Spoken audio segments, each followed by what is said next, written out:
Okie dokie. Right, so this will be your Monday double class. It's not Monday today because I'm pre-recording this. So I'm going to break this up into two topics because I don't want the video clips to be too long, and just remind you where we're at. So we are looking at how population is dynamic, so it changes. So the total world population changes. The populations of countries, of regions, of anywhere basically is constantly changing because of changing birth and death rates. So we had moved on to looking at the factors that influence changing birth and death rates. And the first factor we looked at was the role of women in society. So this is just the summary page. So we've done that already. And you should have looked at the videos about the girl effect and a couple of examples that I uploaded there for you. What we're going to get done today are the three other factors. So we're going to look at economic development, how that affects birth and death rates, how government policy can affect birth and death rates, and how different cultures can affect birth and death rates. So in this, I'm hoping to get economic development done, and then I'll split this and do this into a second one. Okay, how's everybody doing? Hanging in there? Can't believe that this is only week 2. It's a bit slow, but it is nice to talk to you. Talk to anybody other than my family at the moment. I like them, but it'd be nice to talk to somebody different. Right, so economic development is what we're going to look at for the next 10-15 minutes. And at the back of your head, you're constantly thinking, how do these things affect the birth rates and death rates in a country? Right. Now we're going to start by looking at having a look at a couple of maps. So this is a map of birth rates, and if you look at the key here, the bluer the area, the lower the birth rate. And if we get up onto greens and yellows and reds, the higher the birth rate. Where's my pen gone? Oh sure, I'll just use this yoke here. So at a glance, and very simplistically, you can see that the world, can I make that line thicker?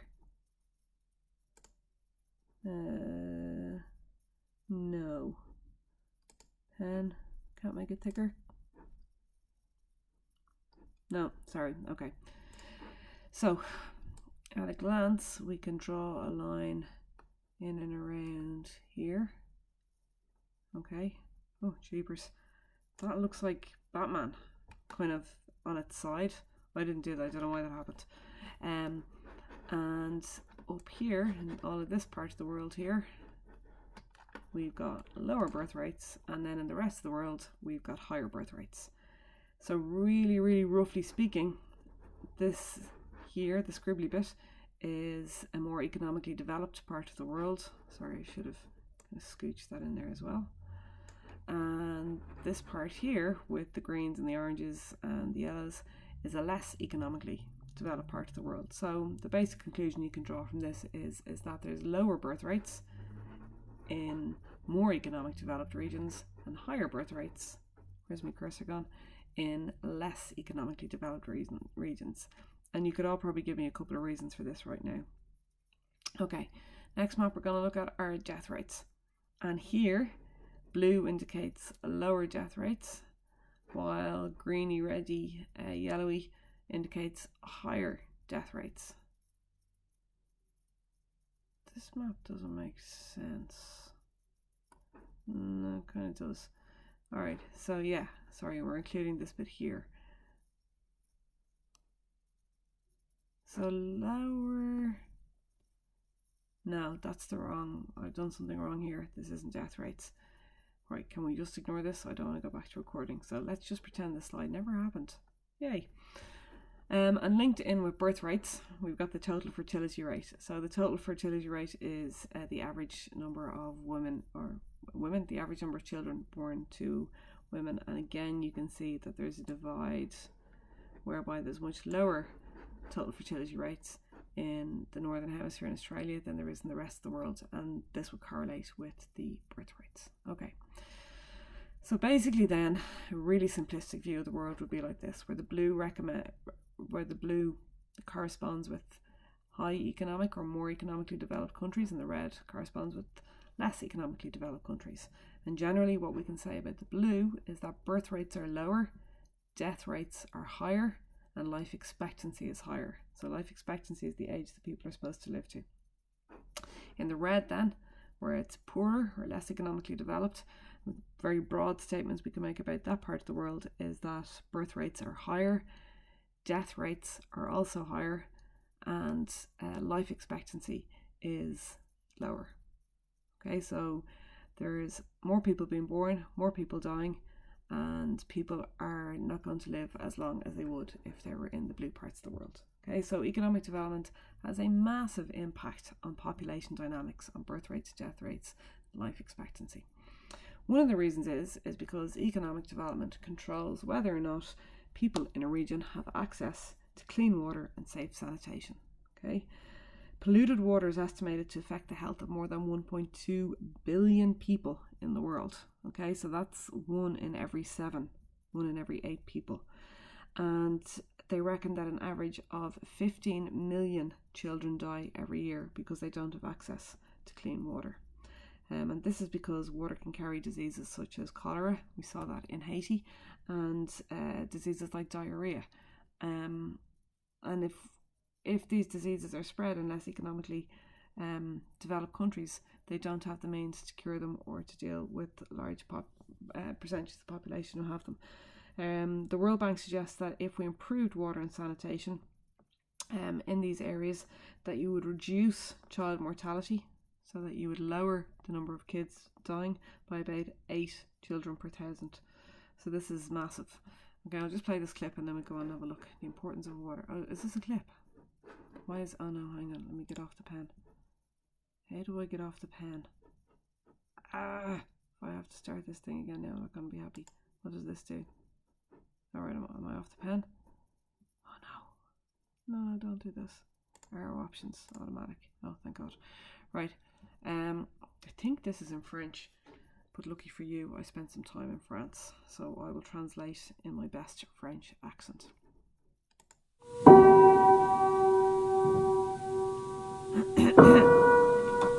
Ça n'a l'air de rien, l'eau.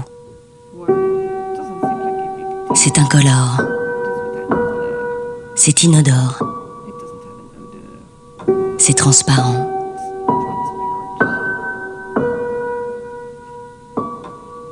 Ça n'a l'air de rien, l'eau, mais ça tue des millions de personnes par an dans le monde. Comme ça, en silence, discrètement. Alors que pour le révéler, il suffit d'un peu d'encre. Okay, sorry about that. I'll just read the translation in my best accent now. Water does not seem like a big deal. It is without color, it is without a smell. It's transparent, see-through. Water, why can't I do that bit? Water does not seem like a big deal, but it kills millions of people in the world every year. In silence, discreetly. But to expose this, all you need is ink. Okay, my Italian accent is so much better. Why was not an Italian? Right, the point is that you wouldn't think water plays such a big role, but it does. It can be responsible for millions of deaths every year. And, you know, the other point of that is it can be fun to talk on a different access. Right, these are some facts about access to clean water. 884 million people don't have access to safe water supplies. That's 1 in 8 people in the world. That's absolutely massive. And we're talking about safe water supplies, we mean clean water. 3.5 million people die each year from water-related diseases. However, that's higher for children. Water and sanitation crisis now claims more lives through disease than any war has claimed through guns. That puts it in perspective. People living in the slums, so we're talking about like the busties in India, the favelas in Brazil, often pay 5 to 10 times more per litre of water than wealthy people living in the same city. An American taking a 5-minute shower, I don't know why they have to be an American, but uses more water than a typical person in a developing country uses in one day. So a 5-minute shower is more water than one person in a poorer region gets for a day. Every 20 seconds, a child dies from a water-related disease. And that's just absolutely depressing. Sanitation, I just want to come back to that idea. So sanitation basically means how we get rid of human waste in a safe way. So our sanitation systems here are toilets, and we waste treatment systems. And you don't have to think about your excrement or where it goes. Sanitation in places like the favelas in Brazil are just in open drains. And if you think back to Haiti, it was unsafe sanitation that resulted in cholera, because do you remember it was the Nepalese UN peacekeepers whose sanitation system got into a river, and that river then flowed down through the tent city, infecting everybody there. Well, not everybody, but a lot of people. Okay, so clean water and sanitation is extremely important, and the main impact this has is on which rate? The death rate, obviously. Okay, so lack of access to clean water, lack of safe sanitation increases the death rate. Now, another kind of indirect effect that this has is on women in the developing world. So obviously they don't have taps and they don't have access to clean water. A lot of people in the developing world have to walk for hours a day to get their water, and this is the job of the women, because the boys are off being educated. Okay, a few more statistics here. One child dies every 21 seconds from a water-related disease. Only a few years ago, this number was 15 seconds. So this means we're getting better at this. This means that there's more people with clean water. Okay, let's just skip that for a minute. Okay, skip these. Right, yes, this is the point I wanted to talk to. So in just one day, 200 million work hours are consumed by women collecting water from their families. So they're setting off in the morning, walking long distances, waiting for the water, walking it back. Okay, this means that they are excluded from education, and this will have a knock-on effect on birth and death rates. So if they're excluded from education, they're more likely to have higher birth rates and lower death rates, and that relates into what we talked about in the girl effect. So this 200 million hours of work is equivalent to building 28 Empire State Buildings every day. That's a lot of man hours. Well, in this case, a lot of woman hours. All right, I'll play this short clip for you. It's in English. If anybody wants me to just talk over it in an accent, then just DM me and I'll do that. 2 buckets of safe water a day is the minimum a child needs to live. Yet 4,000 children die every day because they don't even have that. In sub-Saharan Africa, 43% of children drink unsafe water, and 1 in 5 dies before their 5th birthday. Millions more children suffer from waterborne diseases like typhoid and diarrhea. 2.5 billion people don't have access to basic sanitation services and hygiene, and water alone will not reduce the burden of disease. It's having access to basic sanitary facilities, being able to practice good hygiene that will obviously reduce not only diarrheal diseases but other water-related diseases such as helminth infections, worms, which affect hundreds of millions of children throughout the world. For many, the dangers lie in collecting water, a job often handed out to girls and women. Instead of attending school, a child may have to walk several hours a day to the nearest water source. Children's health improves and school attendance rises when water pumps are installed in schools. Basic sanitation and hygiene education has a dramatic effect on reducing mortality and poverty. UNICEF works around the globe installing latrines and pumps. But 1.1 billion people still use unclean water. UNICEF warns the international community must increase efforts or the poorest families will continue to suffer. Access to just 20 litres of safe water a day for everyone means 1.6 million more children stay alive each year. This is Rachel Bonham-Carter reporting for UNICEF. For every child, advance humanity. Okay, so that's access to clean water and this bit is facts about sanitation. So remember, sanitation is how we get rid of human waste safely. Only 62% of the world's population has access to decent sanitation. So they define sanitation as the hygienic separation of human excreta from human content. Basically that's saying getting rid of wheeze and poos without it ever coming into contact with people in a hygienic manner, I guess. World's biggest causes of infection. 2.5 billion people lack access to improved sanitation. 1.2 billion do not have any sanitation facilities at all.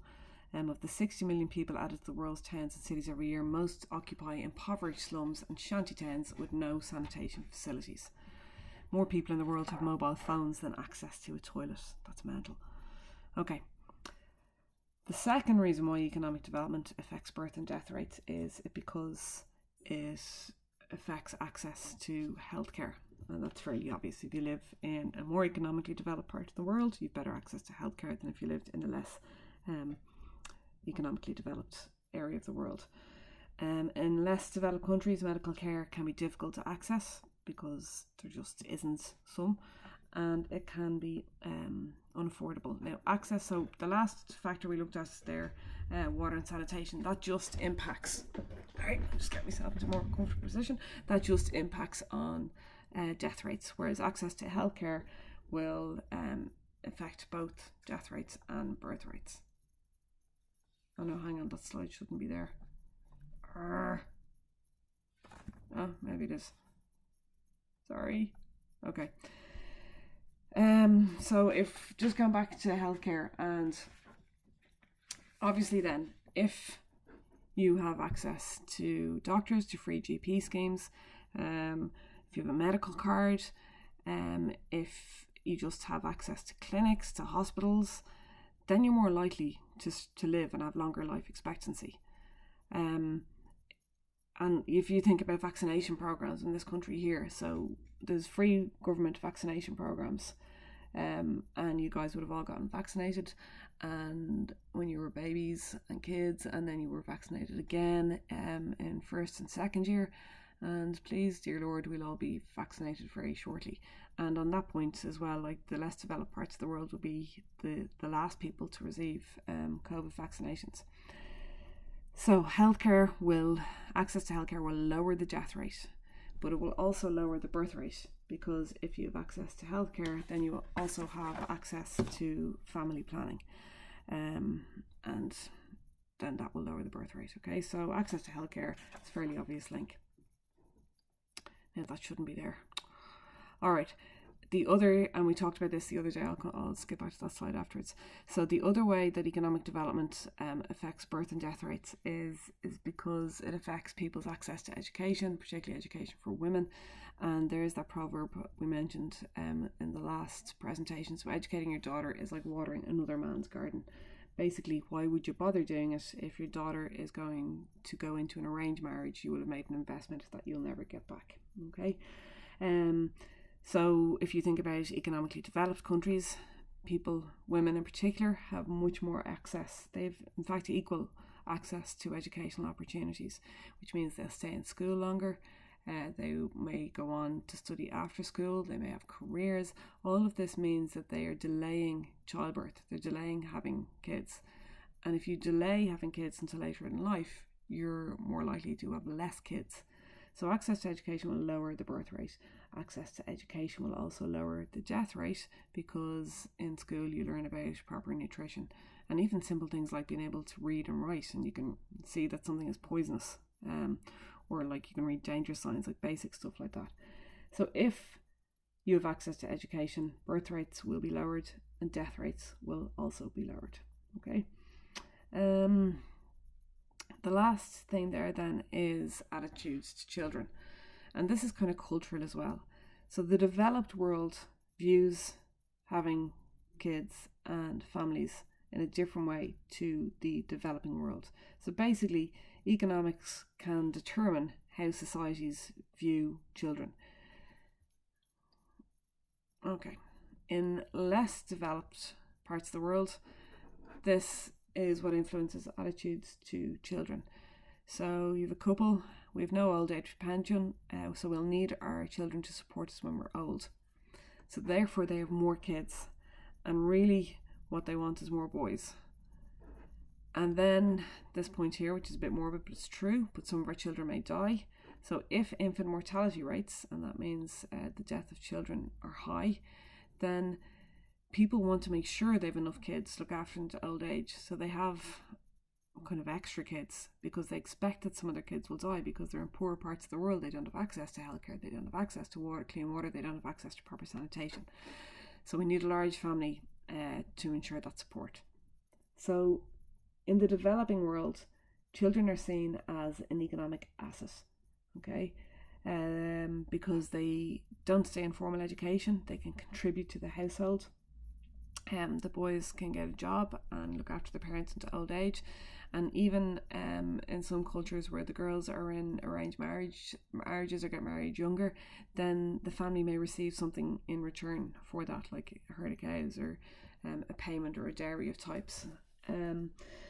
So basically, more children mean better security for people into their old age, okay? And that's the developing world. However, it's almost the opposite in the developed world, where children are seen as an economic burden. They're seen as a cost. And you'll often hear people talk about this, like, can we afford to have another kid? And so the perception is that even though babies are wonderful, and I'm sure you were all, and you know, your parents absolutely love having you around, then what was I going to say? Yes, but you cost money, and that's the crux of the matter. And this is how much money you cost. So the estimate, and I would say that this is way below, the estimate cost of raising a child in Ireland is 100,000, and that's from birth to college. Now I would say it's double that, to be honest with you. Either that or my kids are absolutely fleecing me. So they reckon that nappies, 500, well, 500? No, way more than that. Holidays, 1,600. So foreign holidays from birth to college, only 1,600. Don't believe that. Gadgets, I hear, they must be, like, I feel like they're missing a zero there. So that's phones, that's laptops. These are obviously really old statistics. Childcare costs, like, Jesus, some of my friends pay that in a month for childcare costs. It's like having another mortgage. Food, oh my god, like, I think I spent about, like, especially with the kids being at home at the moment, like, literally every time I come into the kitchen, their heads are in the fridge. Healthcare, way more than college fees, who are you kidding? Travel, yeah, I don't know. Days out, I don't know what kind of days out this family are going on from birth to college, but like, that is literally 2 visits to Tato Park. Presents, right, this is like, oh, what this family is. And rent, average monthly, no, look, this, no, I'm gonna say what about, I can't say 400,000 easily. So I reckon that you cost your parents, no, I'm gonna say 500,000 from birth to college. Do you think that's a crazy figure? I don't think that's a crazy figure. So you can see why that people think twice about having loads of kids if it's going to cost them loads of money.